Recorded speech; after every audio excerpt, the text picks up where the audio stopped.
ಮೂಲ ಸೌಲಭ್ಯಗಳಿಗೆ ಆಗ್ರಹಿಸಿ ಪಾಂಡವಪುರ ತಾಲೂಕಿನ ಹರಳಹಳ್ಳಿ ಗ್ರಾಮಸ್ಥರು ಕೆನ್ನಾಳ ಗ್ರಾಮ ಪಂಚಾಯಿತಿ ಮುಂಭಾಗ ಪ್ರತಿಭಟನೆ ನಡೆಸಿದರು. ಹರಳಹಳ್ಳಿ ಗ್ರಾಮದ ವ್ಯಾಪ್ತಿಯಲ್ಲಿರುವ ಎಲ್ಲ ಗ್ರಾಮಠಾಣಾ ಜಾಗಗಳು ಹಾಗೂ ಸರ್ಕಾರಿ ಜಮೀನುಗಳನ್ನು ಕಂದಾಯ ಇಲಾಖೆ ಮೂಲಕ ತಕ್ಷಣವೇ ಸರ್ವೆ ನಂಬರ್ ಸಹಿತ ಗುರುತಿಸಬೇಕು. ಹೀಗೆ ಗುರುತಿಸಲಾದ ಜಮೀನಿನಲ್ಲಿ ಸಮುದಾಯ ಭವನ, ಆಟದ ಮೈದಾನ, ಉದ್ಯಾನವನ, ಈಜುಕೊಳ, ಪಶು ಚಿಕಿತ್ಸಾ ಕೇಂದ್ರಗಳಿಗೆ ಜಾಗ ಕಾಯ್ದಿರಿಸಬೇಕು. ಬೆಳೆ ಒಣಗಿಸಲು ರೈತರಿಗೆ ಬೇಕಾದ ಸಿಮೆಂಟ್ ಕಣ ನಿರ್ಮಾಣ ಹಾಗೂ ಸಾರ್ವಜನಿಕ ಸ್ಮಶಾನಕ್ಕೆ ಜಾಗ ಮಂಜೂರು ಮಾಡಬೇಕು ಎಂದು ಒತ್ತಾಯಿಸಿದರು. ವಸತಿ ರಹಿತರಿಗೆ ಪಂಚಾಯಿತಿಯಿಂದ ಆಯ್ಕೆ ಮಾಡಿರುವ ಕ್ರಮ ಸರಿಯಲ್ಲ. ಇದರಲ್ಲಿ ಅಕ್ರಮ ನಡೆದಿದೆ. ಪಂಚಾಯಿತಿಯಲ್ಲಿಯೇ ಕುಳಿತು ತಮಗೆ ಇಷ್ಟ ಬಂದವರಿಗೆ ನಿವೇಶನಕ್ಕಾಗಿ ಫಲಾನುಭವಿಗಳನ್ನು ಆಯ್ಕೆ ಮಾಡಲಾಗಿದೆ. ಮೇಲಾಧಿಕಾರಿಗಳು ಪ್ರತಿಭಟನಾ ಸ್ಥಳಕ್ಕೆ ಬಂದು ಸೂಕ್ತ ಪರಿಶೀಲನೆ ನಡೆಸಿ ಅರ್ಹರಿಗೆ ನಿವೇಶನ ಹಂಚಿಕೆ ಮಾಡಬೇಕು ಎಂದು ಒತ್ತಾಯಿಸಿದರು. ಗ್ರಾಮದಲ್ಲಿ ಅಪೂರ್ಣಗೊಂಡಿರುವ ಮೂಲ ಸೌಕರ್ಯಗಳನ್ನು ತಕ್ಷಣವೇ ಪೂರ್ಣಗೊಳಿಸಬೇಕು. ಅರ್ಧಕ್ಕೆ ನಿಂತಿರುವ ಸಿಸಿ ರಸ್ತೆ, ಗ್ರಾಮದ ಮುಖ್ಯ ರಸ್ತೆ ಹಾಗೂ ಗ್ರಾಮದೊಳಗಿನ ಓಣಿ ರಸ್ತೆಗಳನ್ನು ತಕ್ಷಣವೇ ದುರಸ್ತಿಗೊಳಿಸಬೇಕು. ಸೋಲಾರ್ ದೀಪಗಳನ್ನು ಅಳವಡಿಸಬೇಕು. ಕೆಟ್ಟಿರುವ ಬೀದಿ ದೀಪಗಳನ್ನು ಸರಿಪಡಿಸಬೇಕು. ವೈಜ್ಞಾನಿಕ ತ್ಯಾಜ್ಯ ವಿಲೇವಾರಿ ಕ್ರಮವಹಿಸಬೇಕು ಎಂದು ಆಗ್ರಹಿಸಿದರು. ಈ ವೇಳೆ ಗ್ರಾಮ ಪಂಚಾಯತಿ ಅಧ್ಯಕ್ಷ ವಿ ಪ್ರಕಾಶ್ ಮತ್ತು ಪಿಡಿಒ ರಫೀಕ್ ಪ್ರತಿಭಟನಾಕಾರರ ಮನವೊಲಿಕೆಗೆ ಪ್ರಯತ್ನಿಸಿದಾಗ ಪ್ರತಿಭಟನಾಕಾರರು ಹಾಗೂ ಸದಸ್ಯರ ನಡುವೆ ಮಾತಿನ ಚಕಮಕಿ ನಡೆಯಿತು. ಬಳಿಕ ತಾಲೂಕ್ ಪಂಚಾಯತಿ ಇಒ ವೀಣಾ ಅವರು ದೂರವಾಣಿಯ ಮೂಲಕ ಪ್ರತಿಭಟನಾಕಾರರೊಂದಿಗೆ ಮಾತನಾಡಿ ಬುಧವಾರ ಹರಳಹಳ್ಳಿಗೆ ಭೇಟಿ ನೀಡಿ ಸಮಸ್ಯೆ ಬಗೆಹರಿಸಿಕೊಡುವುದಾಗಿ ಭರವಸೆ ನೀಡಿದರು. ಮುಖಂಡರಾದ ರಾಮಚಂದ್ರು, ಮಂಜುನಾಥ, ವಿನಯಕುಮಾರ್, ಹರ್ಷ, ಅರುಣ, ಮಂಜುಳಾ, ಪ್ರಭಾವತಿ, ಸುಪ್ರಿಯಾ ಇತರರು ಪ್ರತಿಭಟನೆಯಲ್ಲಿ ಭಾಗವಹಿಸಿದ್ದರು.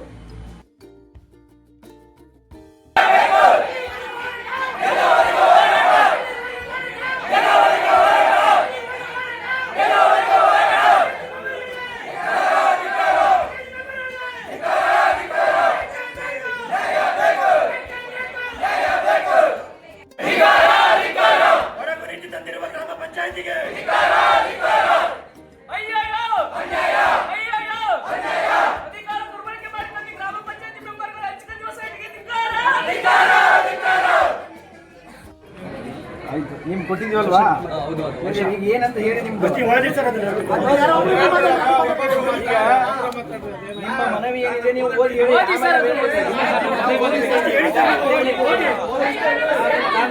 ಆಯ್ಕೆ ಮಾಡಕ್ಕೆ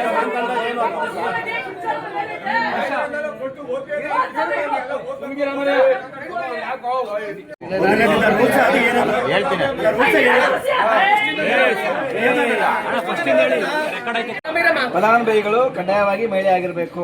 ವಿವಾಹಿತ ಅಥವಾ ಏಕ ಮಹಿಳಾ ಒಡೆತನ ಗೃಹಿಣಿ, ಮಾಜಿ ಯೋಧರು, ವಿಧುರರು, ಅಂಗವಿಕಲರಿಗೆ ಮಹಿಳೆ ಆಗಿದ್ದು ನಡೀತಿದೆ.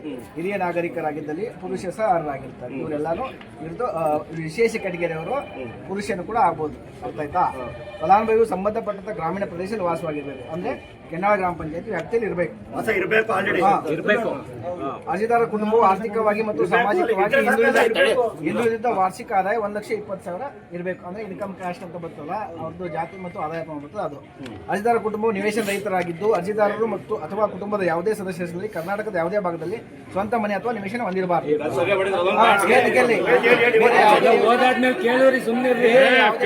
ಇಲಾಖೆಯಿಂದ ಈಗಾಗಲೇ ವಸ್ತು ನಿವೇಶನ ಸೌಲಭ್ಯ ಪಡೆದಿರಬಾರದು. ಅಷ್ಟೇ ಇರೋದು ರೂಲ್. ಆಯ್ಕೆ ಮಾಡಿದ್ದಾರೆ. ಈಗ ನಿಮ್ಗೆ 5 ನಿಮಿಷ ರೀ.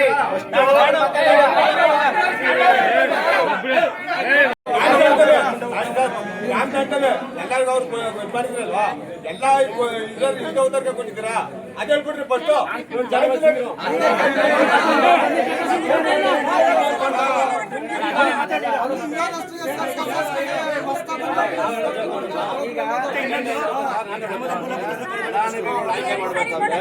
ನಿರೀಕ್ಷಿದ್ರು ರೇಷನ್ ಕಾರ್ಡ್ ಒಳಗಡೆ ಅವರ ಗುಂಪು ಮನೆ ಸದಸ್ಯರಿಗೆ ಯಾರಿಗೂ ಎಲ್ಲೂ ನಮ್ಮ ಪಂಚಾಯತಿ ವ್ಯಾಪ್ತಿಯಲ್ಲಿ ಸ್ಥಳ ಇಲ್ಲ. ಇಡೀ ಕರ್ನಾಟಕದಲ್ಲಿ ಹೇಳಿದ್ರು ನಮ್ಮ ಪಂಚಾಯತಿ ವ್ಯಾಪ್ತಿಯಲ್ಲಿ ಮನೆ ಇಲ್ಲ. ಇಲ್ದಂತ ನಿರ್ಗತಿಕರಿಗೆ ಕೊಡಿ ಅಂತ ಅಲ್ಲಿ ನೀವು ಅಜೆಂಡದಲ್ಲಿ ಬರ್ದಿದ್ದೀರಿ. ಅಂತವ್ರನ್ನ ಆಯ್ಕೆ ಮಾಡಿದ್ದೀರಾ, ಅದು ಹೇಳಿ. ನಾವೆಲ್ಲಾರು ನಮ್ಮ ಕೇಳಿ ಸರ್, ಅಂತವ್ರನ್ನ ಆಯ್ಕೆ ಮಾಡಿದೀವಿ ಅಂದ್ರೆ ನಾವು ಇದಕ್ಕೆ ಈಗಲೂ ಹೊಂದಿರಬಹುದಾದ ಅರ್ಹತೆಗಳು ಹೇಳಿದ್ರಿ. ಬಗ್ಗೆ ಅಲ್ವಾ. ಅದನ್ನ ಸೆಲೆಕ್ಟ್ ಮಾಡಕ್ಕೆ ನಿಯಮಗಳೇನು, ಯಾವಾಗ ಸೆಲೆಕ್ಟ್ ಮಾಡಬೇಕು, ಯಾವ ತರ ಸೆಲೆಕ್ಟ್ ಮಾಡಬೇಕು, ಜನರ ಮುಂದೆ ಇವಾಗ ಹೇಳ್ಬಿಡಿ. ಗ್ರಾಮ ಸಭೆಯಲ್ಲಿ ಈ ಅರ್ಹತೆ ಇದ್ರೆ ಗ್ರಾಮ ಸಭೆಯಲ್ಲಿ ಮಾಡ್ತೇವೆ, ಅರ್ಜಿ ಕೊಟ್ಟಿರ್ತಾರಲ್ಲ ಗ್ರಾಮ ಸಭೆ ಸೆಲೆಕ್ಷನ್ ಮಾಡೋದು. ಒಬ್ಬ PDO ಆಗ್ಲಿ ಒಬ್ಬ ಅಧ್ಯಕ್ಷ ಆಗಿ ಮಾಡಲ್ಲ, ನೆನ್ಪಿಟ್ಕೊಂಡ್ಬಿಡಿ ನಿಮ್ ತಲೆಯಲ್ಲಿ ಇಟ್ಕೊಳ್ಳಿ. ಗ್ರಾಮ ಸಭೆ ಮಾಡುವುದು ನಿಮ್ಗೇನಾದ್ರೂ ಗ್ರಾಮ ಸಭೆ ಮಾಡಿದ್ದು ಸಮಸ್ಯೆ ಇದೆ ಅಂತಂದ್ರೆ ನೀವು ಬೈ ನೇಮು ನಿಮ್ಗೆ ಆನ್ಲೈನ್ ಅಲ್ಲಿ ಅದು ಲಭ್ಯವಿರ್ತದೆ. ಯಾರು ಸೆಲೆಕ್ಟ್ ಮಾಡಿದ ಸಮಸ್ಯೆ ಅಂದ್ರೆ ಯಾವ್ದು, ಯಾರು ಸೆಲೆಕ್ಟ್ ಮಾಡಿದ ಸಮಸ್ಯೆ ಅಂದ್ರೆ ಏನ್ ಕೇಳಲಿ. ಏನಾದ್ರು ಇಲ್ಲಿ ನೀವು ಅರ್ಹರಲ್ಲ ಅಂತ ಅನ್ಸಿದ್ರೆ ಅದು ಎಲ್ಲಾನು ಪಾರದರ್ಶಕವಾಗಿರ್ತದೆ. ಎಲ್ಲಾ ಪಂಚತಂತ್ರ ಇದರಲ್ಲಿ ಆನ್ಲೈನ್ ಅಲ್ಲಿ ಲಭ್ಯ ಇರ್ತದೆ. ನಿಮ್ಗೆ ಫಲಾನುಭವಿಗಳ ಹೆಸರು ತಗೊಂಡು ಬೈ ನೇಮು ಇವರು ಅನರ್ಹರು ಅಂತ ನೀವು ನನಗೆ ಅರ್ಜಿ ಕೊಟ್ರೆ ಪ್ರತಿಯೊಂದು ಮನೆಗೂ ಸ್ಪಾಟ್ ವಿಸಿಟ್ ಮಾಡಿ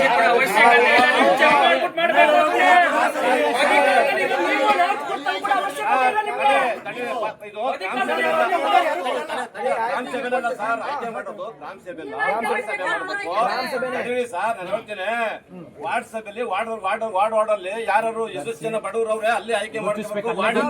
ಗ್ರಾಮ ಸಭೆಯಲ್ಲಿ ಯಾರು ವಾರ್ಡರ್ ಇದು ಇಂತ ಕಡು ಬಡವರ ಗ್ರಾಮ ಸಭೆಯಲ್ಲಿ ಆಯ್ಕೆ ಮಾಡ್ಬೇಕು. ವಾಟ್ಸಪ್ ಅಲ್ಲಿ ಯಾರು ನೇಮ್ ಬರ್ತಿದ್ರಿ ಅದ ಮೊದಲು ಓದಿ ನೀವು ವಾಟ್ಸಪ್ ಮಾಡ್ತೀರಲ್ಲ. ಈಗ ನಿಮ್ಗೆ ಎಲ್ಲಾನು ಆನ್ಲೈನ್ ಲಭ್ಯ ಇದೆ. ಈಗ ನಿಮ್ಗೆ ಏನು ನೀವು ಹೇಳ್ತಾ ಇರೋದು ನೀವು ಸೆಲೆಕ್ಷನ್ ಮಾಡಿದ್ದು ಅಕ್ರಮ ಸೆಲೆಕ್ಟ್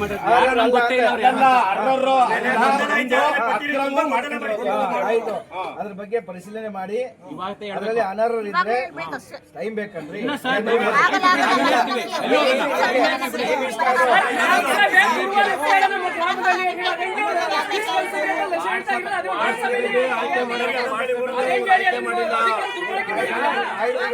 ವಾಡೆ ಒಳಗಡೆ ಆಯ್ಕೆ ಮಾಡ್ಕೊಂಡು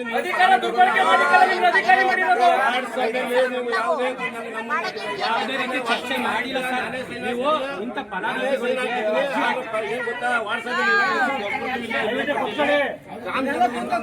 ವಾಡೆ ಒಳಗಡೆ ಮಾಡಿರೋ ಪಟ್ಟಿ ಇದು ಅಂತ ಒಪ್ಕೊಳ್ಳಿ ಅಷ್ಟೇ. ಇಲ್ಲಿ ಈಗ ಇವರೇ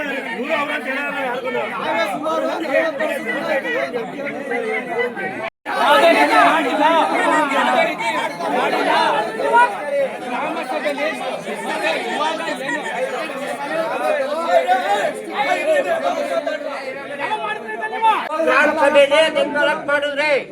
ಗ್ರಾಮ ಸಭೆ ಬಂದಾಗ ನಿಮ್ದೇ ತಾನೇ ಮೇನು ಅಧಿಕಾರ. ಯಾವ್ದು ಗ್ರಾಮ ಸಭೆ ನಂದಲ್ಲ, ನಾನೊಬ್ಬ ಫೆಸಿಲಿಟೇಟರ್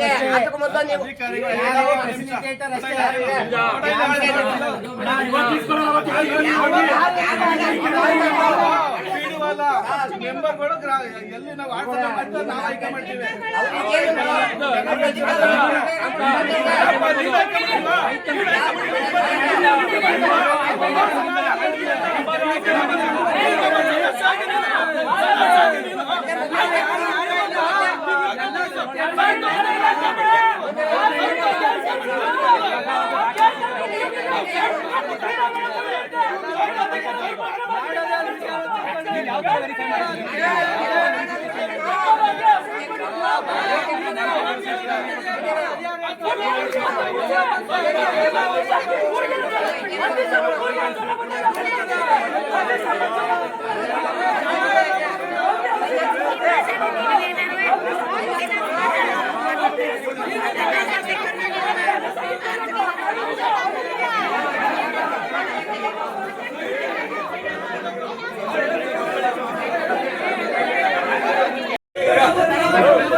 ಮಾತಾಡ್ಬಿಡಿ ಯಾರು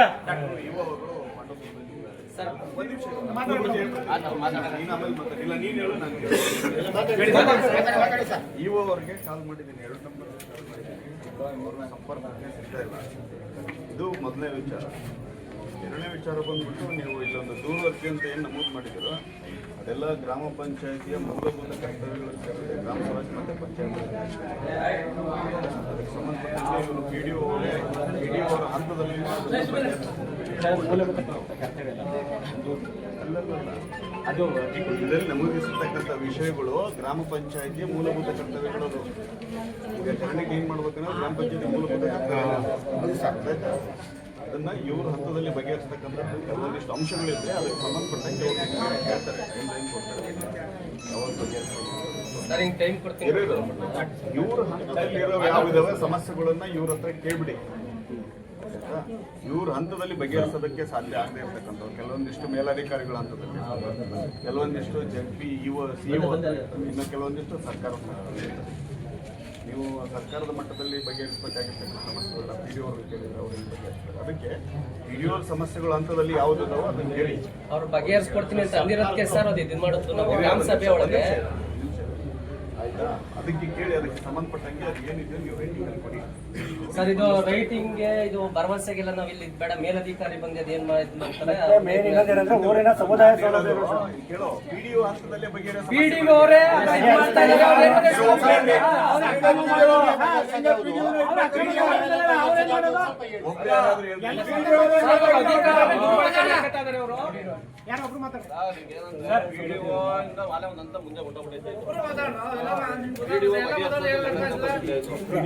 ಬಗೆಹರಿಸಕ್ಕೆ ಅವ್ರೇನಂತಂದ್ರೆ ಯಾವ ತರದಲ್ಲಿ ಮಾಡೋರು ಅಲ್ಲಿ ಅಕ್ರಮ ನಡೆದಿದೆ ಅಂತ ನಾವು ವಾದ ಮಾಡ್ತಾ ಇದ್ದೀವಿ. ಅಕ್ರಮ ನಡೆಸಿಲ್ಲ ಅಂತ ವಾದ ಮಾಡಲೇ ನಿಮ್ಗೆ ಇದು ಸೌಲಭ್ಯಗಳು ಸರ್ಕಾರನೇ ಬರಬೇಕು ಅಂತ ಏನಿಲ್ಲ. ಇವಾಗ ನಮ್ದು ಏನು ಅಂತಂದ್ರೆ ಗ್ರಾಮ ಠಾಣ ಮತ್ತೆ ಸರ್ಕಾರಿ ಜಾಗ ಏನಿದೆ ಅದಕ್ಕೆ ಗುರುತು ಮಾಡಿ ಸರ್ವೆ ನಂಬರ್ ಹಾಕೊಡ್ಬೇಕು ಫಸ್ಟ್. ಅದನ್ನ ಮಾಡಿ ಇವರು ಸೈಟ್ ಹಂಚಿಕೆ ಮಾಡಬೇಕು ಅಂತ. ಸೈಟ್ ಹಂಚಿಕೆಗೆ ಮಾತ್ರ ಇವ್ರಿಗೆ ಅಧಿಕಾರ ಇದೆ. ಡೈರೆಕ್ಟ್ ಆಗಿ ಗುರುತು ಮಾಡಿಕೊಡಿ ನಮ್ಗೆ ಸಮುದಾಯ ಭವನಕ್ಕೆ ಮತ್ತೆ ಆಟದ ಮೈದಾನಕ್ಕೆ ಮತ್ತೆ ಪಶು ಸರ್ ಪೂರ್ತಿ ಲಿಸ್ಟ್ ಹೇಳ್ಬಿಡ್ತೀನಿ. ಬೇಕಿತ್ತಂದ್ರೆ ಅವರು ಗ್ರಾಮ ಠಾಣ ಮತ್ತೆ ಸರ್ಕಾರಿ ಜಾಗಗಳು ಏನಿದಾವೆ ಅದನ್ನ ಗುರುತಿಸಿ ಅದಕ್ಕೆ ಸರ್ವೆ ನಂಬರ್ ಹಾಕಿ ಗುರುತು ಮಾಡಬೇಕಿತ್ತು ಒಂದು. ಅದಾದ್ಮೇಲೆ ನಾವು ಪ್ರತಿ ಸಲ ಏನು ಮನವಿ ಕೊಡ್ತೀವಿ ಸಮುದಾಯ ಭವನಕ್ಕೆ, ಆಟೋ ಮೈದಾನಕ್ಕೆ, ಪಶು ಚಿಕಿತ್ಸಾ ಕೇಂದ್ರಕ್ಕೆ, ರೈತರು ಅವ್ರು ಬೆಳೆದಿರೋ ಬೆಳೆಗಳನ್ನ ಒಣಗಿಸಕ್ಕೆ ಕಣಗಳಾಗಿರ್ಬೋದು, ಡೈರಿ ಕಟ್ಟಡದ ಜಾಗಗಳ ಸಮಸ್ಯೆ ಇದೆ, ಆಮೇಲೆ ಸ್ಮಶಾನಕ್ಕೆ ಅಂತ ಜಾಗ ಬೇಕೇ ಬೇಕು. ಇದಕ್ಕೆ ಮೀಸಲಾಗಿ ಇಟ್ಬಿಟ್ಟು ನೀವು ಸೈಟ್ ಹಂಚಿಕೆ ಮಾಡಿ ಅಂತ ನಾವು ಪ್ರತಿ ಸಲ ಹೇಳ್ಕೊತಿದ್ವಿ. ಇವ್ರೇನ್ ಮಾಡ್ತಾ ಇದಾರೆ ಆಲ್ರೆಡಿ ಲಿಸ್ಟ್ ನ ಬಂದ್ಬಿಟ್ಟು ನಾವು ಆಲ್ರೆಡಿ ಸೆಲೆಕ್ಟ್ ಮಾಡ್ಬಿಟ್ಟಿದೀವಿ ಅಂತ ಇದು ಮಾಡ್ತಿದ್ದಾರೆ. ನಿಯಮಾನುಸಾರ ಇವ್ರು ಏನ್ ಮಾಡ್ಬೇಕು, ಗ್ರಾಮ ಸಭೆಯಲ್ಲಿ ಅರ್ಜಿಗಳನ್ನ ಇಸ್ಕೊಂಡು ಗ್ರಾಮ ಸಭೆಯಲ್ಲಿ ಗುರುತಿಸಬೇಕು. ಇವ್ರು ಕಡುಬಡವರು, ನಾವು ಇವ್ರು ಕೊಡ್ಬೇಕಾ ಇಲ್ವ ಅಂತ ಅಲ್ಲಿ ನಿರ್ಣಯ ಮಾಡಬೇಕು. ಇವರು ಏಕೈಕಿ ಲೀಸ್ಟ್ ತಗೊಂಡ್ಬಿಟ್ಟು ಇವರು ಫಲಾನುಭವಿಗಳು ಅಂದ್ಬಿಟ್ಟು ಲೀಸ್ಟ್ ನ ಓದಿದ್ದಾರೆ. ಅದು ರೆಕಾರ್ಡ್ ಎಲ್ಲ ನಮ್ಮ ಹತ್ರ ವಿಡಿಯೋ ಇದೆ. ಇದು ನಿಯಮನ ಉಲ್ಲಂಘನೆ ಮಾಡಿರೋದು ಮೊದಲನೇ ತಪ್ಪು. ಇವರು ಇದನ್ನ ಸರ್ಕಾರನೇ ಬರಬೇಕು ಅಂತಿಲ್ಲ. ಇವರು ಆಸ್ ಎ ಗೌರ್ಮೆಂಟ್ ಅಪಾಯಿಂಟ್ ಆಗಿರೋದ್ರಿಂದ ನಾವು ಇವ್ರಿಗೆ ಸಂಬಳ ಕೊಡ್ತಾ ಇರೋದು. ಇವ್ರು ನಮ್ಮ ಸರ್ವಿಸ್ ಮಾಡೋದು ಏನ್ ಮಾಡ್ಬೇಕಾಗಿರೋದು, ಸರ್ಕಾರದ ನಿಯಮ ಏನಿದೆ ಅದ್ರ ಪ್ರಕಾರ ಸೆಲೆಕ್ಟ್ ಮಾಡಬೇಕು ಫಲಾನುಭವಿಗಳನ್ನ. ಇವ್ರನ್ನ ಏಕೈಕಿ ಲೀಸ್ಟ್ ತಗೊಂಡ್ಬಿಟ್ಟು ನಾವು ಇವ್ರನ್ನ ಸೆಲೆಕ್ಟ್ ಮಾಡಿದೀವಿ ಅಂತಂದ್ರೆ ಅವ್ರು ಯಾರು ಅಂತ ನಮ್ಗೆ ಗೊತ್ತೇ ಇಲ್ಲ. ಆಮೇಲೆ ಹೆಸರುಗಳು ಏನ್ ಮಾಡಿದ್ದಾರೆ ಲಿಸ್ಟ್ ಅಲ್ಲಿ ಅರಳಳ್ಳಿ ಅವ್ರನ್ನ ಕೆನ್ನಾಳ್ ಹಾಕಿದ್ದಾರೆ, ಕೆನ್ನಾಳ್ ಅವ್ರನ್ನ ಅರಳಳ್ಳಿ ಹಾಕಿದ್ದಾರೆ, ನಗರ ಮತ್ತೆ ಇದರ ಮಿಕ್ಸ್ ಮಾಡ್ಬಿಟ್ಟು ಏನ್ ಮಾಡಿದ್ದಾರೆ ಜನಗಳಿಗೆ ಗೊಂದಲ ಸೃಷ್ಟಿ ಮಾಡಿದ್ದಾರೆ. ಯಾರು ಅಂತಾನೆ ಗೊತ್ತೇ ಇಲ್ಲ ನಮ್ಗೆ. ಅದೇನಾದ್ರು ಮಾಹಿತಿ ಅರ್ಜಿಗೆ ಇದು ವಿಳಾಸಗಳು ಮತ್ತೆ ಇವ್ರದ್ದು ಕೊಡಿ ಅಂತ ಹಾಕ್ತಾರೆ. ಇದು ನಮ್ದು ಇದು ಅವ್ರದ್ದು ಪರ್ಸನಲ್ ವಿಚಾರ, ನಾವು ಅವ್ರದ್ದು ಕೊಡಕ್ಕಾಗಲ್ಲ ಇನ್ಫಾರ್ಮೇಶನ್ ಅಂತ ಈ ತರ ಹೇಳ್ತಾರೆ ಇವರು. ಇದಕ್ಕೆ ನಾವು ಯಾವ ತರ ಮಾಡ್ಬೇಕು, ಎಲ್ಲಿಗೆ ಹೋಗ್ಬೇಕು, ಯಾರನ್ನ ಕೇಳ್ಬೇಕು ನ್ಯಾಯನ, ಇದು ಒಂದು ನಮ್ದು ಒಂದು ಮನವಿ ಆಗಿರುತ್ತೆ.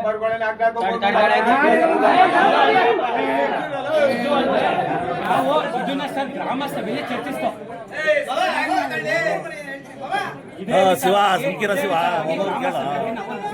ಮುಂಚಿನ ಲಿಸ್ಟ್ ನಮ್ಮ ಹತ್ರ ಇತ್ತು, ಆಲ್ರೆಡಿ ವಾಟ್ಸ್ಆಪ್ ಅಲ್ಲಿ ಎಲ್ಲರ ಹತ್ರ ಸ್ಪ್ರೆಡ್ ಆಗ್ಬಿಟ್ಟಿತ್ತು. ಅದನ್ನ ನಾವು ಲೀಸ್ಟ್ ತಗೊಬಂದು ಗ್ರಾಮ ಸಭೆಯಲ್ಲಿ ಕೇಳಿದಾಗ ಏನಂತಂದ್ರು, ಅರಳಳ್ಳಿ ಗ್ರಾಮ ಸಭೆಯಲ್ಲಿ ಇದು ಲೀಸ್ಟೇ ಅಲ್ಲ, ಇದು ತಗೊಂಡಿರೋದು ಫೇಕ್ ಅಂತಂದ್ರು. ಆ ವಿಡಿಯೋ ನಮ್ಮ ಹತ್ರ ಐತೆ.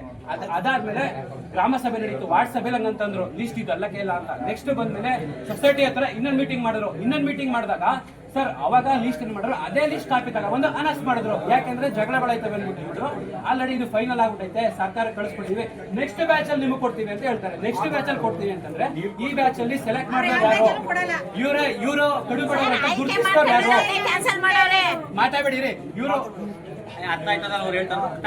ಇವರು ಕಡುಬಡವರೇ ಅಂತ ಗುರುತಿಸ್ತವ್ರು ಯಾರು, ಯಾರನ್ನ ದೃಢೀಕರಿಸಿರೋರು ಯಾರು ಅಂತ ನಮ್ಗೆ ಮಾಹಿತಿಗಳು ಜನಗಳಿಗೆ ಯಾರಿಗೂ ಗೊತ್ತಿಲ್ಲ. ಡಿಸೈಡ್ ಮಾಡಿದವ್ರು ಯಾರು,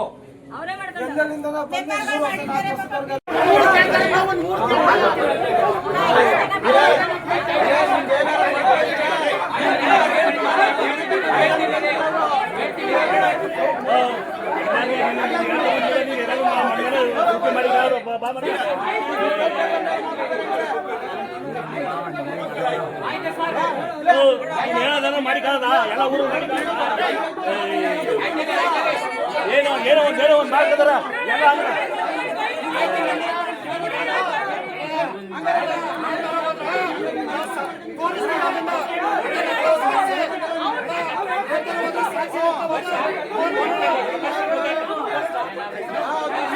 ಹೌದಾ ನೀವು ಹೇಳಿದ್ರೆ ಕೊಡಿಗೆ ಆಗಿರಕಂತ ಮಾಡಿ ಕಾಣ್ತಾ ಏನೋ ಅವೆಲ್ಲ ಆಗಿಲ್ಲ. ಗ್ರಾಮ ನಡವಳಿ ಅಂದ್ಬಿಟ್ಟು ಸರ್ಕಾರಕ್ಕೆ ಸಲ್ಲಿಸಿರೋದು ಸರ್ವಾನುಮತದಿಂದ ನಾವು ಇವ್ರನ್ನ ಸೆಲೆಕ್ಟ್ ಮಾಡಿದೀವಿ, ಗ್ರಾಮ ಸಭೆಯಲ್ಲಿ ಡಿಸ್ಕಷನ್ ಮಾಡಿ ನಾವೆಲ್ಲರೂ ಒಪ್ಕೊಂಡಿದೀವಿ ಅಂತ ಏನ್ ಮಾಡಿದ್ದಾರೆ. ನಡವಳಿ ಗ್ರಾಮ ನಡವಳಿ ಅಂದ್ಬಿಟ್ಟು ಸರ್ಕಾರ ಕಳಿಸಿದ್ದಾರೆ, ನಾವ್ ಯಾರು ಒಪ್ಕೊಂಡೇ ಇಲ್ಲ. ಅದಕ್ಕೆ ಗ್ರಾಮ ಸಭೆಯಲ್ಲಿ ಅದಕ್ಕೆ ನಾವು ವಿರುದ್ಧವಾಗಿ ಹೇಳಿದೀವಿ. ಅದನ್ನ ಅವರು ಬುಕ್ಕಲ್ಲೂ ಬರ್ಕೊಂಡು ಹೋಗಿದ್ದಾರೆ. ಬುಕ್ಕಲ್ಲಿ ಬರ್ಕೊಂಡು ಹೋದ್ಮೇಲೆ ಏನ್ ಮಾಡಿದ್ದಾರೆ, ಅವರು ಗೌರ್ಮೆಂಟ್ ಕಳಿಸಿರೋದು ಏನಾಗಿದೆ, ಎಲ್ಲರೂ ಒಪ್ಕೊಂಡಿದೀವಿ ಅಂದ್ಬಿಟ್ಟು ಲಿಸ್ಟ್ ಕಳಿಸಿದ್ದಾರೆ. ಅದು ಮೊದಲನೇ 2ನೇ ತಪ್ಪು. ಇವರು ಸರ್ಕಾರದ ಉಲ್ಲಂಘನೆ ಮಾಡಿರೋದು, ಕಾನೂನು ಉಲ್ಲಂಘನೆ ಮಾಡಿರೋದು. ಅದಾದ್ಮೇಲೆ ಸೈಟ್ ಇರೋರ್ಗೆ, ಮನೆ ಇರೋರ್ಗೆ, ಅವ್ರ ಕುಟುಂಬದಲ್ಲಿ ಆಸ್ತಿ ಇರೋರ್ಗೆ, ಮೆಂಬರ್ಗಳಿಗೆ ಈ ತರ ಎಲ್ಲ ಹಂಚಿಕೆ ಮಾಡಿದ್ದಾರೆ. ಕೇಳಿದ್ರೆ ಅವ್ರ ಹೆಸರಲ್ಲಿ ಯಾವ್ದಿಲ್ಲ, ಅವ್ರ ಹೆಸರಲ್ಲಿ ಇರಲ್ಲ. ಅವ್ರ ಏನ್ ಮಾಡಿದ್ದಾರೆ, ಮೆಂಬರ್ಗಳು ಅವ್ರ ಮಾವನ ಹೆಸರು ಮಾಡ್ಕೊಂಡವ್ರೆ, ಅವ್ರ ಅತ್ತೆ ಹೆಸರು ಮಾಡ್ಕೊಂಡವ್ರೆ, ಮತ್ತೆ ಅವ್ರ ಗಂಡನ ಹೆಸರಲ್ಲಿ ಇರ್ತದೆ. ಕಂಪ್ಯೂಟರ್ ಹಾಕಿದ ತಕ್ಷಣ ಬರಲ್ಲ ಅಂತ ಹೇಳ್ತಾರೆ. ಅವ್ರ ಆಧಾರ್ ಕಾರ್ಡ್ ಹಾಕೋರೆ ಅವ್ರ ಹೆಸರಲ್ಲಿ ಇರಲ್ಲ, ಅವ್ರ ಫ್ಯಾಮಿಲಿ ಹೆಸರಲ್ಲಿ ಇರ್ತದೆ. ಇವ್ರು ಅದನ್ನ ಯಾವುದೇ ರೀತಿ ವೆರಿಫೈ ಮಾಡಿಲ್ಲ. ಡೈರೆಕ್ಟ್ ಆಗಿ ಏಕೆ ಏನ್ ಮಾಡ್ತಿದ್ದಾರೆ, ಅವ್ರ ಫಲಾನುಭವಿಗಳು ಅವ್ರು ಅರ್ಹರು ಅವ್ರಿಗೆ ಬಡವರಾಗಿದ್ರೆ ಕೊಡ್ಲಿ, ಯಾರ್ದು ಪ್ರಾಬ್ಲಮ್ ಇಲ್ಲ, ಕೊಡ್ಲಿ.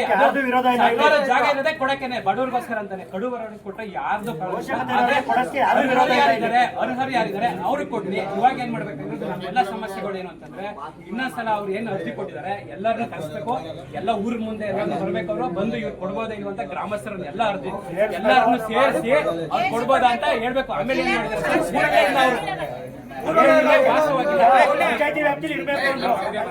ಅವ್ರು ಅರಳಿಲೇ ಇಲ್ಲ, ಬೇರೆ ಊರಲ್ಲಿದ್ದಾರೆ. ಆಮೇಲೆ ಅವ್ರು ಬಂದು ಅರಳಿಗೆ ಸೇರ್ಕೊಂಡಿದ್ದಾರೆ. ಅವರು ಅವ್ರ ಮನೆ ಬಂದು ಬೇರೆಯವರು ನಮ್ಮೂರಿಗೆ ಬಂದು ಸೇರ್ಕೊಂಡಿದ್ದಾರೆ. ಅವ್ರಿಗೆ ಅವರ ಗಂಡನ ಮೇಲೆ ಆಸ್ತಿ ಇದೆ ಅಂತವ್ರಿಗೆಲ್ಲ ಆಸ್ತಿ ಕೊಟ್ಟಿದ್ದಾರೆ. ಯಾವ್ದು ವಿಚಾರಿಸ್ಕೊಂಡಿಲ್ಲ. ಏನ್ ಮತ್ತೆ ಈ ಪಟ್ಟಿ ಅವತ್ತಿನ ಗ್ರಾಮ ಸಭೆಯಲ್ಲಿ ಅನುಮೋದನೆ ಆಗಿದೆ.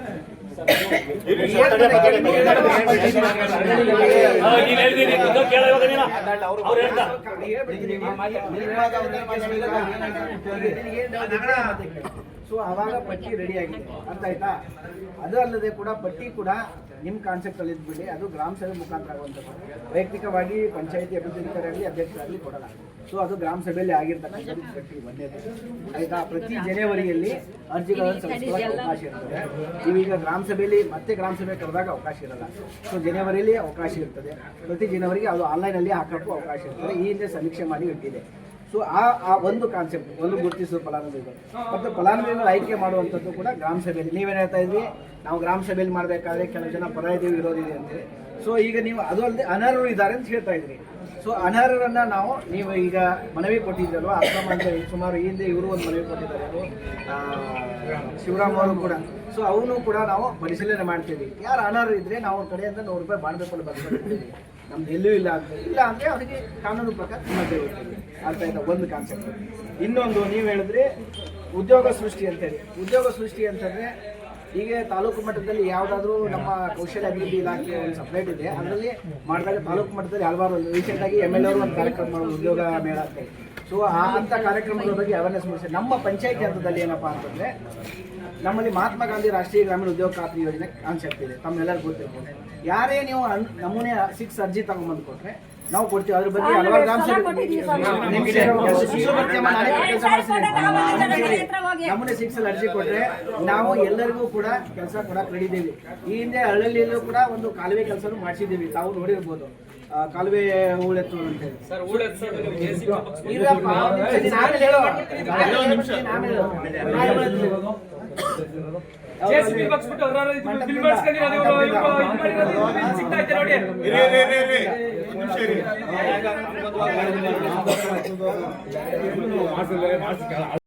ನಮ್ಮ ಒಂದು ಕೆನಾಳು ಗ್ರಾಮ ಪಂಚಾಯತಿ ವ್ಯಾಪ್ತಿಯ ಹಳ್ಳಿ ಗ್ರಾಮಸ್ಥರೆಲ್ಲ ಸೇರಿ ಇವತ್ತು ಯುವಕರು, ಹಿರಿಯರು ಮತ್ತು ನಮ್ಮ ಗ್ರಾಮಸ್ಥರು ಎಲ್ಲ ಮತ್ತು ಮಹಿಳೆಯರು ಎಲ್ಲರೂ ಸೇರಿ ಇವತ್ತು ಕೇಳ್ಕೊಳ್ಳೋದೇನೆಂದರೆ, ನಮ್ಮ ಗ್ರಾಮಕ್ಕೆ ಮೂಲಭೂತ ಸೌಲಭ್ಯ ಮತ್ತು ಸಮುದಾಯದ ಸೌಲಭ್ಯ ಆದಂಥ ಆಟದ ಮೈದಾನ, ಸಾರ್ವಜನಿಕ ಸ್ಮಶಾನ, ರಾಗಿ ಒಕ್ಕಣೆ ಕೇಂದ್ರ, ಸಮುದಾಯ ಭವನ.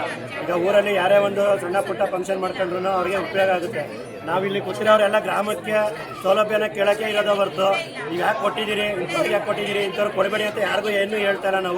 ನಾವೆಲ್ಲ ಸಾರ್ವಜನಿಕವಾಗಿ ಊರಿನ ಅಭಿವೃದ್ಧಿ ಗ್ರಾಮಕ್ಕೆ ಕೂತಿರೋದು, ಅದಕ್ಕೆ ಇವರು ಸ್ಪಂದಿಸಬೇಕು ಅಂತ ಕೇಳ್ಕೊಳ್ತಾ ಇದ್ದೀವಿ. ಮತ್ತು ಇವತ್ತು ನಮ್ಮ ಇಲ್ಲಿಗೆ ಪ್ರತಿಭಟನಾ ಸ್ಥಳಕ್ಕೆ ಮೇಲಧಿಕಾರಿಗಳು ಬಂದು ಮನವಿ ಪತ್ರ ಸ್ವೀಕರಣೆ ಅಷ್ಟೇ ನಮ್ಮ ಪ್ರತಿಭಟನೆಯನ್ನು ಅಂತ್ಯ ಮಾಡೋದು.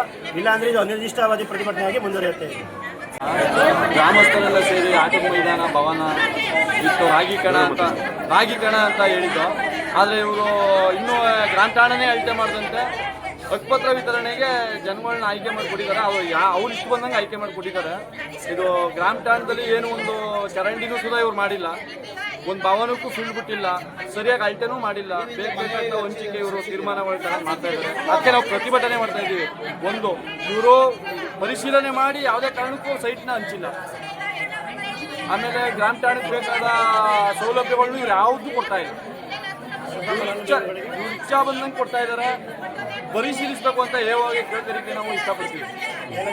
ಮೇಲಧಿಕಾರಿಗಳು ಫಸ್ಟ್ ಇಲ್ಲಿ ಬಂದು ಪರಿಶೀಲನೆ ಮಾಡಿ ನಮಗೆ ನ್ಯಾಯ ದೊರಕಿಸ್ಕೊಡ್ಬೇಕು ಅಂತ ಕೇಳ್ತಾರೆ. ನಿಮ್ಮ ಹೆಸರು? ವಿನಯ್ ಅಂತ, ಯಾವರು? ಅರಳಹಳ್ಳಿ. ಇಲ್ಲಿ ಮೂಲ ಸೌಕರ್ಯಗಳು ಆಗಿಲ್ಲ. ಏನು ಈಗ ಸೈಟ್ ಹಂಚ್ತೀನಿ ಹೇಳ್ತಿದ್ದಾರೆ ಗ್ರಾಮದಲ್ಲಿ. ಫಸ್ಟ್ ಸರ್ವೆ ಆಗಬೇಕು, ಗ್ರಾಮದ ಫುಲ್ ಸರ್ವೆ ಆಗಬೇಕು. ಸರ್ವೆ ಆಗಿ ಎಲ್ಲರೂ ಸರ್ವೆ ಮಾಡಿ ಕಲ್ಲಾಕಿ ಒಂದು ಗುರುತಿಸ್ಬೇಕು.